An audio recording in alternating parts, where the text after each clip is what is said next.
पुढच्या बातमीकडे जातोय। राष्ट्रीय स्वयंसेवक संघाचे सरसंघचालक डॉक्टर मोहन भागवत जेनझी आणि जनरेशन अल्फाशी संवाद साधणार आहेत। देशभरातल्या 100 पेक्षा अधिक शहरांतली 2000 विद्यार्थी याच्यात सहभागी होणार आहेत। लोकशाही, नेतृत्व आणि राष्ट्र निर्माण या विषयावर हे चर्चा संवाद होणार आहे। या संदर्भात अधिक माहिती घेणार आहोत आमचे प्रतिनिधी गणेश कवडे यांच्याकडून। गणेश, आता आरएसएस सुद्धा जेनझी आणि जेन अल्फा बरोबर संवाद साधणार आहे।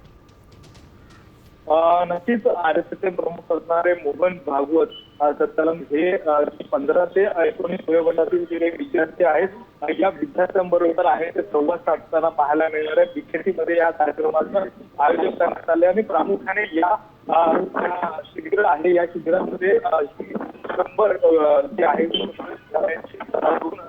मुलं आहेत ती सहभागी होताना पाहायला मिळणार आहे। गेल्या काही दिवसांपासून जेजींची काही आंदोलनं जी झालेली आहेत त्यानंतर आता हा जेजीं बरोबरचा संवाद आहे तो राजकीय बरोबर सामाजिक क्षेत्रातले विविध बरोबर। गणेश, धन्यवाद तुम्ही दिलेल्या सविस्तर माहितीसाठी। तर मोहन भागवत हे 15 ते 19